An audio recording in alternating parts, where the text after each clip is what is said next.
तो बिरादर इस्लाम सुन्नी जमात আমরা নবীর নাম से चुमा करी करें तो हाँ मुझे कौन किताब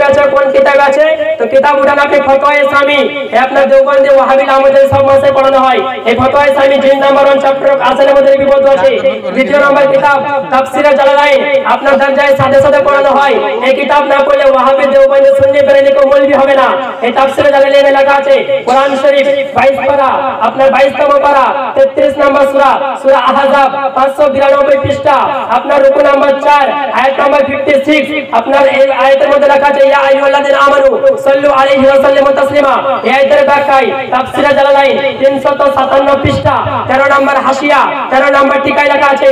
ইলাম আন্নাহু ইস্তাহাবু আন ইয়াকালা ইনদা সামাই উলা মিন আশ-শাহাদাতি সাল্লাল্লাহু আলাইহি রাসূলুল্লাহ ওয়া ইনদা সিমা সালিয়াতু কুররাতু আইনি বিকা রাসূলুল্লাহ সুম্মা ইয়াকাল আল্লাহুম্মা মাতিনি বিসামাইল বাসার বাদাওয়াতিz জাফারি আলিফামাইনি আল আইনাইনি ফাইন্না সাল্লাল্লাহু কাঈদু ইলাল জান্নাহ বলে সুবহানাল্লাহ हाँ रसूल पाक इरशाद करें যে আযান শোনার সঙ্গে সঙ্গে যে প্রথম কলমা শোনার সঙ্গে সঙ্গে পড়বে সাল্লাল্লাহু আলাইহি রাসূলুল্লাহ দ্বিতীয় কলমা শোনার সঙ্গে সঙ্গে পড়বে কুররাতু আইনি বিকা ইয়া রাসূলুল্লাহ বলে বৃদ্ধা আঙ্গুল চুমাকে চোখে যদি লাগায় জান্নাতি লিবাসে জান্নাতি লিবাস এই চামড়া নয় জান্নাতি লিবাস হলো নখ বলে সুবহানাল্লাহ জান্নাতি লিবাস কি না যখন আদম আলাইহিস সালাম কে আল্লাহ জান্নাত থেকে প্রেরণ করছেন আল্লাহ তো আল্লাহ বলে জান্নাতি লিবাসটা খুলে নাও তো জান্নাতি লিবাসটা পুরো শরীরটাই নখের মতো প্লেন ছিল বলে সুবহানাল্লাহ তো আল্লাহ খুলে নিলেন খুলতে আল্লাহ বলে একটু করে জান্নাতি লিবাস নবীর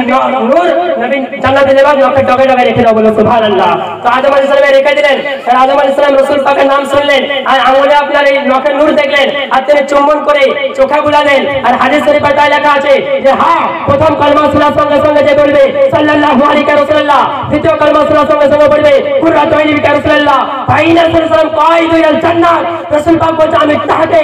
হাত ধরে কাতারের মধ্যে থেকে বের করে পিছন জান্নাতের মধ্যে শামিল করব বলে সুবহানাল্লাহ তো বিরাদর ইসলাম এটা হলো ওলি আউলিয়া দরবার শরীফ এই দরবারে চাদর চড়া ফতোয়া আলমগীরতে লেখা আছে প্রথম খণ্ডে যে হ্যাঁ অদুষ্ঠুরে ওয়াসিয়ামে আমরুন জাইজুন উলামা ফুকাহা সুলাহা আল্লাহর ওলিদের মাজারের মধ্যে চাদর চড়া গ্রাফ দেওয়া ফুল দেওয়া সুগন্ধ দেওয়া চাদর জ্বালানো আমরুন হুকুম দিচ্ছে এটা চাই বলে সুবহানাল্লাহ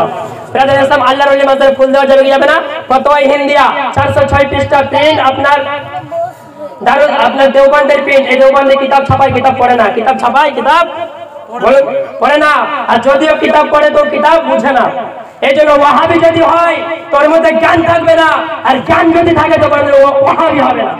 তো বিরাদর ইসলামে ফতোয়া ইন্ডিয়া 406 পৃষ্ঠা লেখা আছে নোট করুন 406 পৃষ্ঠা লেখা আছে আপনার ওয়াদুল ওয়ারাদে ওয়া রিয়াহে আলাল কুবুরে হাসানুন কবরের উপরে খুশবু দেওয়া কবরের উপরে ফুল দেওয়া কবরের উপরে খুশবু দেওয়া জায়েজ বলো সুবহানাল্লাহ তো বিরাদর ইসলাম বলেন তো আল্লাহর ওলি মাজারে ইমারত তৈরি করা যাবে কি না